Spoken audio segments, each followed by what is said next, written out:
도지사 칭찬은 합법이다. 근데 비판은 불법이다. 너무 좀 치졸하다였죠. 민주당 대선 후보인 이재명 경기지사가 지난 25일 지사직에서 물러났습니다. 그는 지사 시절 자신의 공적으로 계곡 정비 사업 등 여러 가지를 내세우고 있었는데 이재명 전 지사의 주장이 사실과 다르다고 말씀하시는 분이 있습니다. 바로 조광한 남양주시장입니다. 지금 현장에 나와 계십니다. 안녕하십니까? 네, 안녕하세요. 네. 네, 남양주시장 조광한입니다. 안녕하십니까? 민주당이 어떻게 보면 큰 어른들이라고 할 수 있는 김대중 노무현 전 대통령과 지근거리에서 정말 호흡을 맞춰왔던 그런 정치 경력을 갖고 계신 거네요. 그렇죠. 네. 예, 본류라면 본류죠. 그렇죠. 예. 자, 그런데 이제 이 민주당의 대선 후보인 이재명 전 경기지사와 계속 충돌을 하고 계십니다. 지금은 우리 조광한 시장님께서.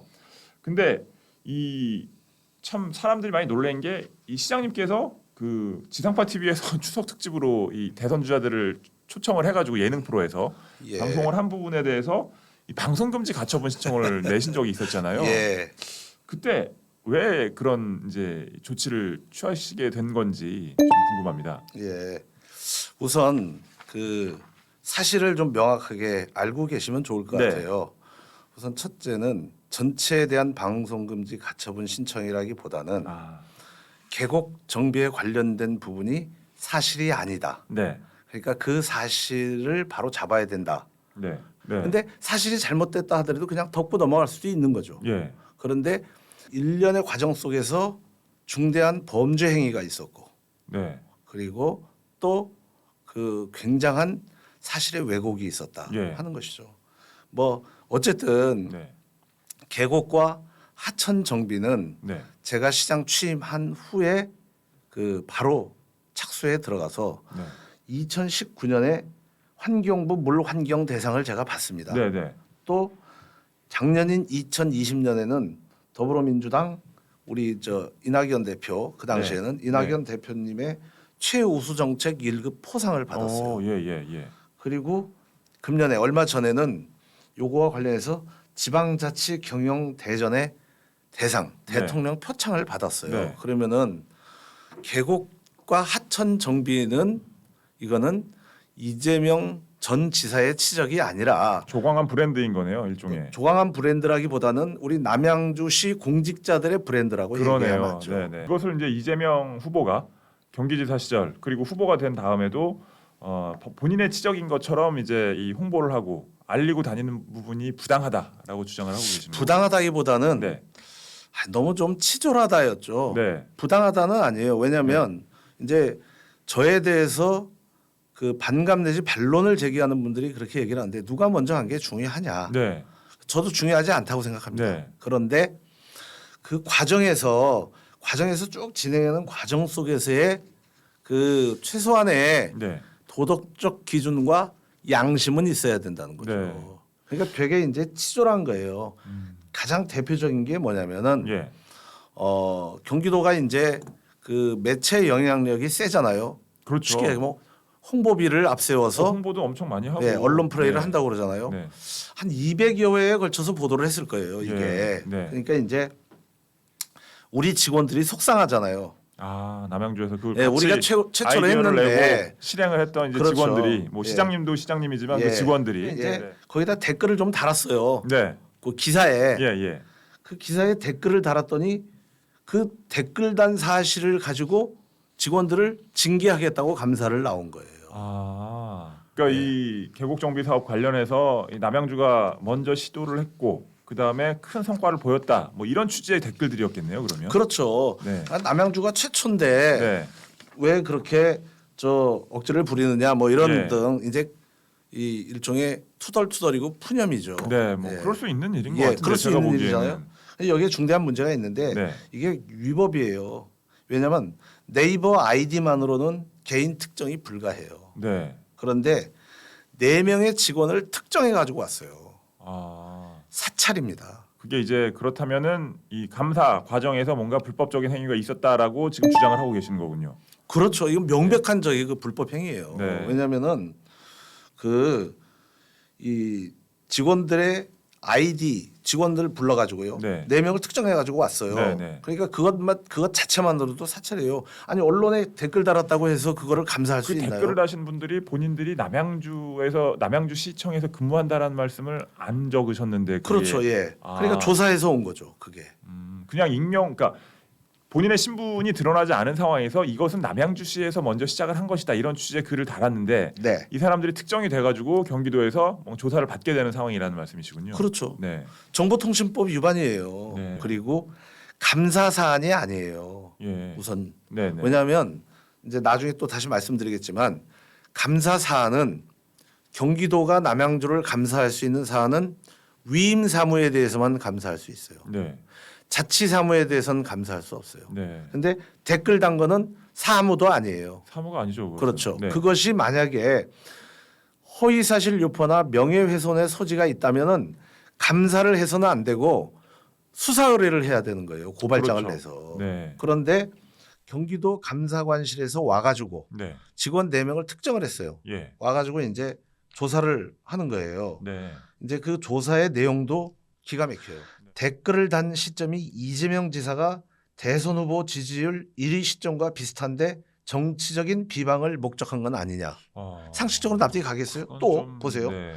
2014년부터 댓글 다는 행위를 간간히 해오다가 그러면 네. 2013년 계속 이제 추적해서 봤다는 거 아니겠어요? 네.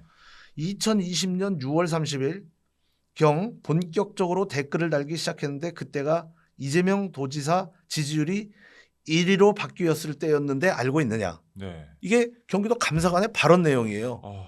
상당히 제가 그냥 얼핏 듣기에도 굉장히 위험한 발언처럼 그렇죠. 들립니다. 그다음에 또 보세요. 윗사람의 검토는 받았는지. 네. 이거는 시장님 이제 얘기네요. 제가 지시를 했냐 이거 네. 여부를 하는 거죠. 그 윗선을 불어라. 네. 혼자 다 뒤집어 쓰지 마라. 그리고 그 옷 벗을 수도 있다. 네. 이런 공갈성 협박성 조사를 한 거예요. 네. 작년에. 네. 그리고 그 여직원이 이제 얼마나 공포스러웠겠어요. 그렇죠. 이런 그 비상식적이고 거의 뭐 비윤리적인 네. 그런 일탈된 감사 행위가 이루어진 거죠. 네.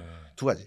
그러니까 감성적 측면으로 봐서도 있을 수 없는 일이 벌어진 거고 네. 법률적 그 위반 행위예요. 그 법적 조치를 남양주시에서는 내지는 했죠. 그분이 이제 취하신 저희가 네. 제가 했어요. 네, 네. 법적 조치를 취했는데 네. 수사기관은 아직까지 그냥 홀딩하고 아. 가만히 있어요. 또 이런 발언도 있어요. 네.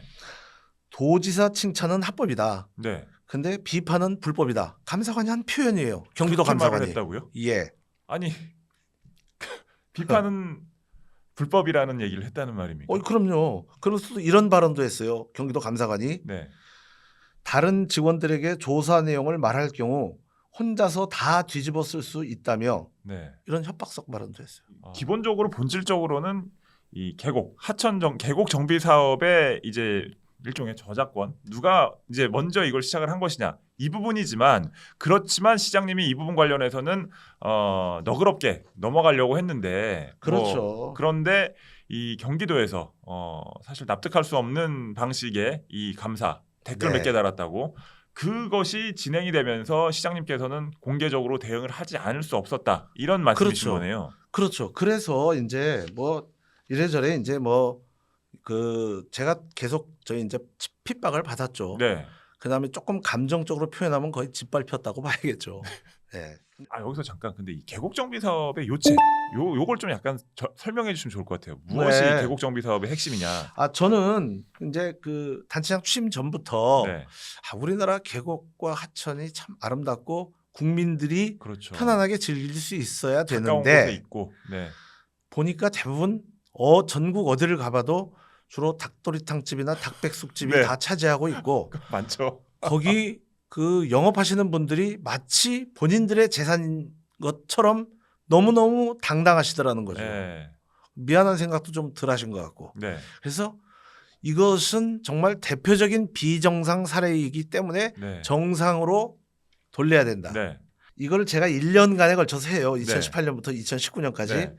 근데 요거를 그 이제 우리 중앙 언론에서 네. 50년 만에 시민에게 권리를 되찾은 기분이라는 제목으로 2019년 8월 5일 날 크게 보도를 해줘요. 네. 그러니까 이제 너무 좋은 아이템인 거야 이게. 그렇죠. 예. 그래서 본인 걸로 하고 싶다는 욕심이 생겼겠죠. 근데 이제 시장님이나 남양주 씨하고 접촉은 없었고 뭐 전혀. 이제 그래서 추측을 해보자면 이재명 후보가 그런 생각을 갖지 예. 않았을까 뭐 이렇게 말씀하시는 그래서 겁니다. 이제 2019년 8월 5일 날 보도를 하고 네. 딱 일주일 후에 경기도 확대 간부회의를 실시해가지고 내년까지 계곡하천 불법 행위 바로잡겠다라고 하면서 보도 자료를 배포해요. 아, 경기도가. 보도가 나오고 상당히 빨리 이제 회의를 해서 또 긴급히 대응을 한 거죠. 네. 뭐 순발력이야 좋은. 아, 순발력 네. 엄청 뛰어난 분이죠. 네. 예. 그러면서 이제 막 네. 마구 이제 하면서 이제 그거를 경기도의 치적으로 만들어 가죠. 근데 이거는 본인 양심에도 있을 거예요. 왜냐하면 그 후에 네. 제가 이제 우리 남양주시의 봉선사라는 그 큰 사찰이 있습니다. 네. 아주 역사적인 사찰이죠. 네. 그 봉선사 사찰 행사에서 저를 만나가지고 네. 본인이 부러워서 저한테 한 얘기가 시장님 그걸 어떻게 생각하셨어요? 그 진짜 대단한 생각을 하셨습니다. 이렇게 부러워했어요. 그때는 분위기가 괜찮았네요. 예. 아니 뭐 이제 그 뭐 좋았다기보다는 네. 뭐 이제 그때는 단체장 대 단체장으로서의 네. 서로 간에 이제 예우였죠. 네, 네. 예. 네. 그러니까 이제 사람을 이렇게 대하다 보면 네. 사람에서 나오는 향기와 느낌이 있잖아요. 예. 사적으로도 어쨌든 사적인 대화에서도 인정을 한 거잖아요. 그렇죠, 계곡정비 그렇죠. 사업은 남양주가 단둘이 시작을 대화를 한 것이다. 거예요. 예. 네, 근데 네. 본인은 그런 대화 한 적 없다. 이렇게 또 하면 뭐 할 말이 없죠. 뭐 이재명 후보하고 경기지사 시절에 이재명 후보하고 그러니까 당시 이재명 지사하고 좀 직접적으로 소통을 해보실 생각은 안 하셨습니까? 오해를 푼다거나. 아니 근데 이제 제가 뭐 대화를 소통을 구걸하고 싶지는 않았어요. 네. 왜냐하면 정치적으로도 그렇고 네. 그 인간적 삶에 있어서도 그렇고 네. 제가 훨씬 선배입니다. 선배시죠. 예. 예. 네. 그것도 뭐 1, 2년도 아니고 6년이나 되는 6년 네. 이상 되는 선배인데 네. 그 제가 먼저 사정을 소통을 네. 구걸하고 사정한다는 게 네. 좀 아니죠. 왜냐하면은 그 본인이 먼저 진지하게 대화를 요청을 하는 것이 네. 서로 예의에 맞다고 봐요, 저는. 네. 그리고 뭐 어느 순간부터는 이제 그게 이제 어긋나니까 신뢰가 그 이제 사라지는 거죠. 네. 그리고 이제 그 방송금지 가처분의 배경이 그렇게 돼 있는데 네. 가장 직접적인 동기는 이렇게 네. 됐어요. 그 지금 경기도 이제 이재명 전 지사 본인이 네. 국회 감사에 대해서 자치사무는 타치하지 마라. 그렇게 하고 있죠. 지금 네, 대장동 그렇게 의혹 얘기하고 관련해서. 있잖아요. 네. 예. 그런데 지금 우리 시에 대해서는 자치사무도 자기네가 감사하겠다고 네. 나서는 거란 말이에요. 예. 그러니까 왜 본인들에 대해서는 이런 잣대를 내고 왜 우리 시에 대해서 이런 잣대를 내느냐. 네. 이런 걸 가지고 지금 이제 공방이 오고 가고 있는데 네. 그걸 가지고 추석 직전에 네. 우리 직원들을 16명을 징계하라고 무더기 징계 공문을 내려보냈어요. 지난 추석 직전. 그럼요. 말씀이시군요. 예. 네. 그러니까 이거는 판단이 다를 수 있으니까 네. 본인들 그렇게 할 수 있어요. 네. 나중에 이제 법적으로 가려지겠지만. 네. 그런데 최소한의 인간적 그거는 있어야죠. 이거는 네. 사람의 그 판단과 결정이 아니에요. 왜냐하면 명절 전이잖아요. 예. 그리고 추석은 우리 민족이 2000년 이상 존속되어 온 최고의 명절입니다. 그 명절 바로 앞에. 네. 명절 지나고도 할 수 있잖아요. 네. 그 5일간인가 6일간 명절 앞에 시점까지도 굉장히 예. 좀 계산된 계산해가지고 온 심적 거죠. 압박을 주기 위해서 계산된 예. 것일 수 있다라고 지금 주장을 하고 계신 그렇죠. 겁니다. 예. 네. 예. 겪어보니 네. 이제 이 이재명 후보의 억강부약 이것이 이해가 되지 않는다. 이 네. 주장이 네. 주장이 그런 말을 할 수 있는 자격이 있는 사람인지 나는 잘 모르겠다. 이 말씀이시라고 그럼요. 봐야겠네요. 제가 받았던 압박과 핍박은 네. 거의 이런 말로 다 표현할 수 없어요. 네. 앞에 와서 그냥 그 주먹을 들이대지 않은 것일 뿐이지 저와 제 주변을 둘러싸고 있었던 여러 가지 그 이를테면은 흔적들, 네. 냄새들 네. 이런 걸로 봐서는 뭐 네. 대선 후보로서 이재명 전 경기지사에 대한 평가, 객관적인 평가가 좀 궁금합니다. 정치인으로서 이재명, 국가 지도자로서의 이재명. 우선 이렇게 답변을 드려야 되는데요. 네. 이 일련의 과정 속에서 네. 계곡 문제, 네. 그러니까 진실을 왜곡하거나 가리려는 문제, 네. 그리고 그 재난지원금 현급 지급 이후에 벌어졌던 네. 경기도의 행정행위 네. 이런 거를 봤을 때 저는 이런저런 의구심을 가질 수밖에 없잖아요. 네. 그런데 어쨌든 시간은 흘러 이제 민주당 대선 후보가 되셨고 네. 그다음에 이제 이 시점에 와 있어요. 네. 이 시점에 와 있을 때 제가 지금까지 그 소중하게 생각해왔던 가치 속에서 네. 어떻게 하는 것이 솔로몬의 지혜가 될런지는 계속 고민을 해야겠죠. 고민을 해야겠네요. 예. 네, 알겠습니다.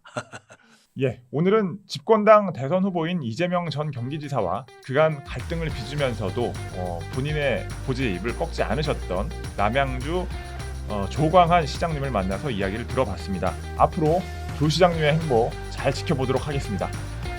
오늘 모닝 라이브는 여기까지입니다. 출연해주신 조광한 남양주 시장님 감사합니다. 고맙습니다. 감사합니다.